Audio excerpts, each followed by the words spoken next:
Hello everyone, আসসালামু আলাইকুম। আমি আয়শা মনি।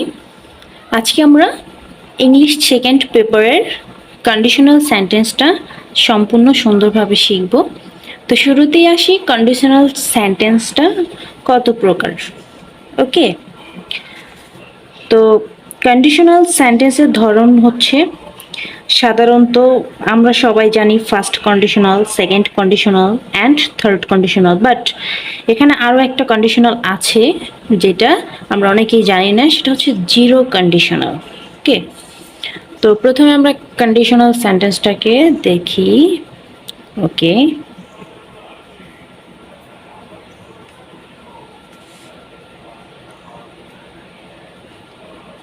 জিরো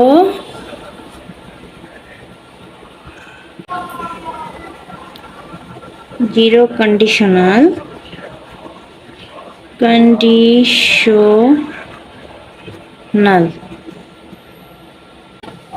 তো 2 নম্বরে হচ্ছে first conditional, FIRST, first conditional. 3 নম্বরটা হচ্ছে সেকেন্ড কন্ডিশনাল,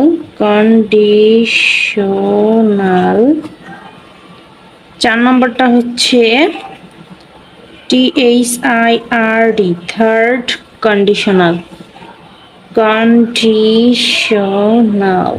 ওকে, তাই zero conditional, first conditional, second conditional and third conditional.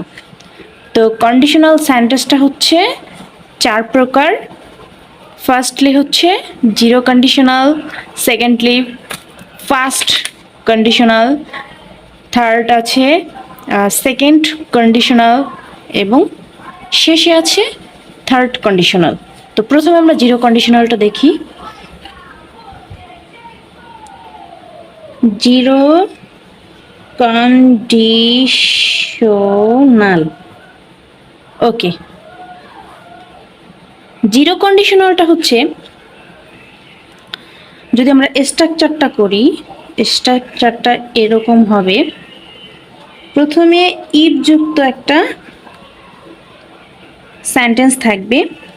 তো এই ইফ যুক্ত সেন্টেন্সের পরে প্রেজেন্ট সিম্পল থাকবে। প্রেজেন্ট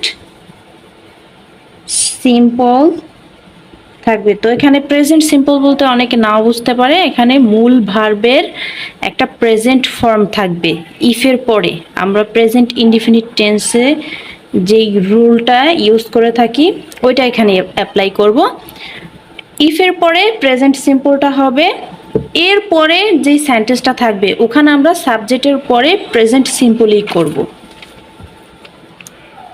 তো এটা থেকে কি হবে, সাবজেক্টের পরে আমরা এই প্রেজেন্ট সিম্পলেই করব, প্রেজেন্ট সিম্পল করব। হ্যাঁ, এরপরে আরেকটা কথা আছে যে আমরা প্রেজেন্ট সিম্পল না করে আমরা এখানে ফিউচার ইনডিফিনিটও করতে পারবো। Future indefinite.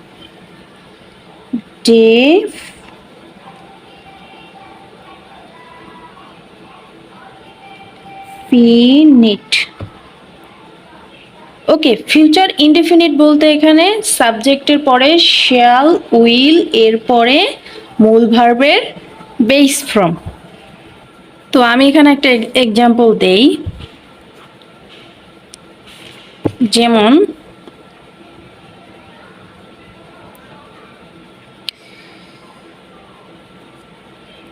Water বয়েলস।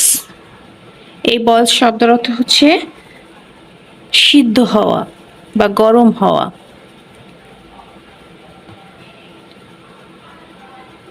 You hit, এই হিট শব্দের অর্থ হচ্ছে তাপ। Heat it to 100 degree centigrade. Okay, তো ওয়াটার বয়েলস, এরপরে হবে কি if. Water boils if you heat it to 100 degree centigrade. যদি 100 ডিগ্রি সেন্টিগ্রেডে তাপ দেওয়া হয় তাহলে পানিটা কি ফুটে উঠবে। এটা একটা বৈজ্ঞানিক সত্য। তো এই জিরো কন্ডিশনালটার ক্ষেত্রে সেন্টেন্সটা দ্বারা বৈজ্ঞানিক সত্য, তারপরে চিরন্তন সত্য, এরপর আছে অভ্যাসগত সত্য বা নিশ্চয়তামূলক অর্থ, এগুলোর যে কোনো একটা বোঝাবে।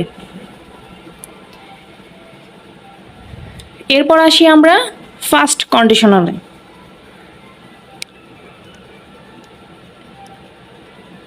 First conditional. তো ফার্স্ট কন্ডিশনাল সেন্টেন্সের স্ট্রাকচারটা হবে এরকম: if plus present. If plus present থাকবে, এটা থেকে আমরা কি করব, ফিউচার করব। ফিউচার, ওকে। ফিউচার বলতে আমরা শেয়াল উইলটা বুঝি। যেমন একটা এক্সাম্পল দিই আমি,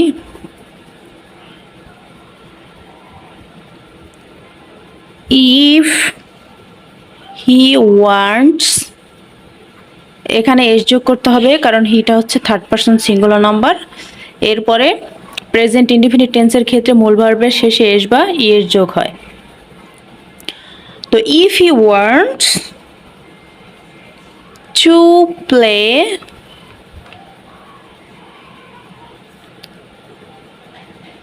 violin, I dash the piano for him, ওকে। তো এখানে কি হয়েছে, ইফ যুক্ত সেন্টেন্সটা প্রথমে প্রেজেন্ট আছে, পরে আমরা কি করব, পরবর্তী সেন্টেন্সটা আমরা ফিউচার করব। ফিউচার করলে আয়ের পরে কি হয়, শেয়াল হয়। আয়ের পরে শেয়াল হয়, শেয়ালের পরে মূল ভার্বের প্রেজেন্ট ফর্ম হয়। আই শেয়াল, PLAY, প্লে। এবার আসি আমরা সেকেন্ড কন্ডিশনালে। কন্ডিশনাল। তো সেকেন্ড কন্ডিশনালের স্ট্রাকচার হচ্ছে এরকম যে প্রথমে ইফ থাকবে, তারপরে পাস্ট থাকবে। এটা থেকে আমরা কি করব, আমরা এখানে ইউজ করব উড, WOULD, উড, বা সেন্টেন্স ভেদে যদি কুড দিতে হয় তাহলে কুড, বা যদি মাইট দিতে হয় তাহলে মাইট, এগুলা ইউজ করব। আর এইগুলা এই যে শেয়াল উইলের পাস্ট শুড, ক্যানের পাস্ট কুড, মেয়ের পাস্ট মাইট, এগুলা দেওয়ার পরও এগুলার পরে মূল ভার্বের প্রেজেন্ট ফর্ম হবে, কারণ এগুলো হচ্ছে মডাল অক্সিলারি ভার্ব। আর মডাল অক্সিলারি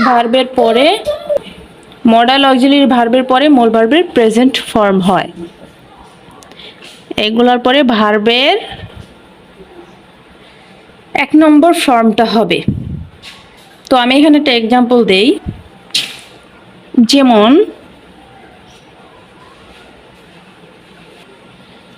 তো এখানের এক্সাম্পলটা এরকম হবে যে if we had a boat, boat মানে হচ্ছে নৌকা, উই ড্যাশ দ্য রিভার।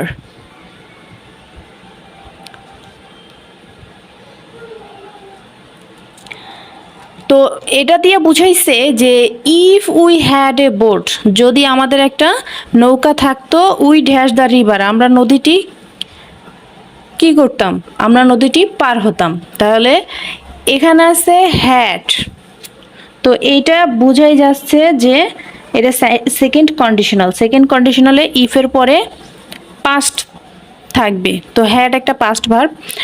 তাহলে আমরা দেব কুড, উড, তারপরে আছে মাইট।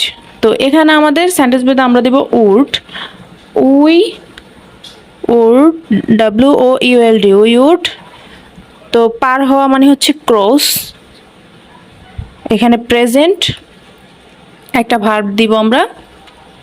তো if we had a boat, যদি আমাদের একটা নৌকা থাকতো, we would cross the river, আমরা নদীটি পার হতাম। এরপরে আসি সেকেন্ড কন্ডিশনাল সেন্টেন্সের ক্ষেত্রে অনেক সময় পাস্ট না বইলা সরাসরি একটা ওয়ার দিয়ে দেয়, সেই ক্ষেত্রেও সেম রুল। যেমন আমি এখানে একটা এক্সাম্পল দেই, if I were a bird, তাহলে I dash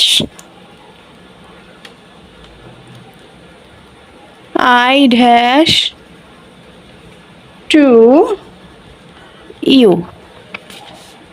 if I were a bird, যদি আমি একটা পাখি হতাম, আই ড্যাশ টু ইউ, আমি তোমার কাছে উড়ে চলে যেতাম, তাহলে I would, WOULD, I would fly, ওরা ছাড়া তো যাওয়া যাবে না।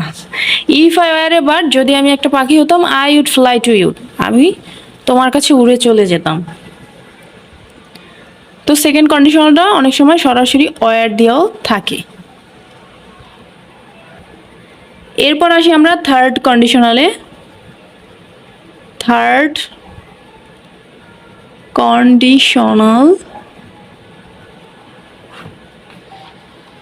কন্ডিশনালের স্ট্রাকচারটা হচ্ছে এরকম, প্রথমে ইফ থাকবে, এরপরে পাস্ট পারফেক্ট থাকবে। তো পাস্ট পারফেক্টের স্ট্রাকচার হচ্ছে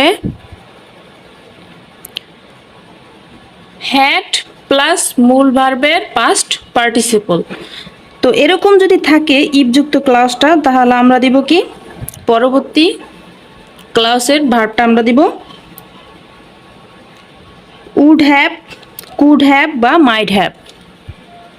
এখানে আমরা দেব WOULD, would have, could have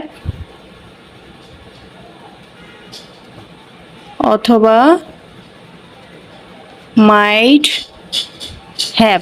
যেহেতু মডাল অক্সিলারি ভার্বগুলোর পরে হ্যাভ ওয়ার্ডটা চলে এসেছে, এখন কিন্তু আর মূল ভার্বের প্রেজেন্ট ফর্ম থাকবে না, এখন ভার্বের 3 নম্বর ফর্ম অর্থাৎ মূল ভার্বের পাস্ট পার্টিসিপলটা আমরা ইউজ করব।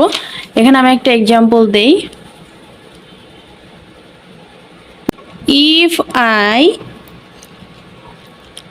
Had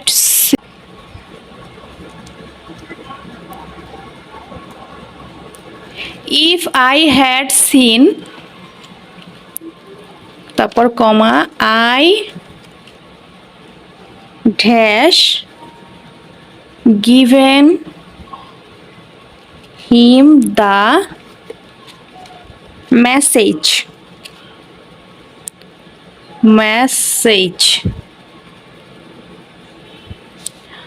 if I had seen, যদি আমি তাকে দেখি, I dash given him the message, আমি বার্তাটি তার কাছে পৌঁছে দিব।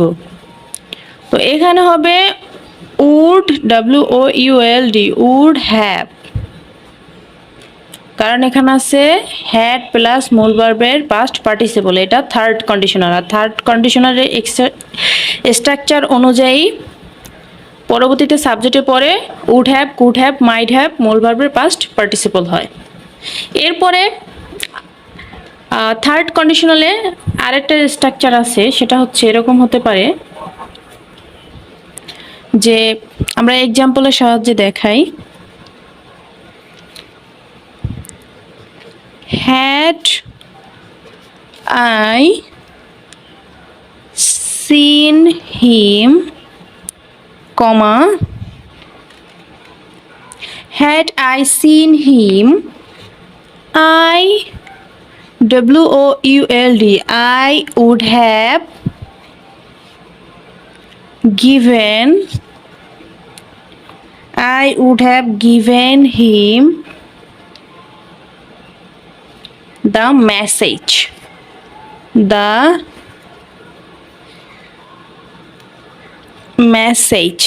ওই সেম সেন্টেন্সটাই, বাট এখানে এতটুকু ডিফারেন্ট যে ওখানে ছিল ইফ এবং ইফের পরে ছিল সাবজেক্ট, সাবজেক্টের পরে ছিল হ্যাড, বাট এখানে ইফ নেই এবং সাবজেক্টের আগে হ্যাড।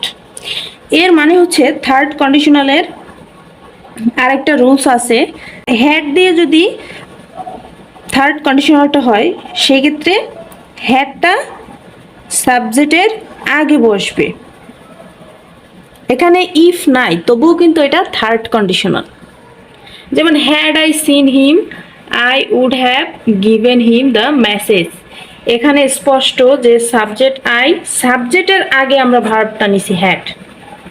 তো যদি শুরুতে হ্যাড তারপরে সাবজেক্ট, মানে সাবজেক্টের আগে হ্যাড, এরপরে পরবর্তী ক্লাসটায় যদি উড হ্যাভ প্লাস মূল ভার্বের পাস্ট পার্টিসিপল হয় তাহলে আমাদের বুঝে নিতে হবে এটা third conditional sentence. I hope conditional sentence নিয়ে আপনাদের আর কোনো প্রবলেম থাকা কথা না।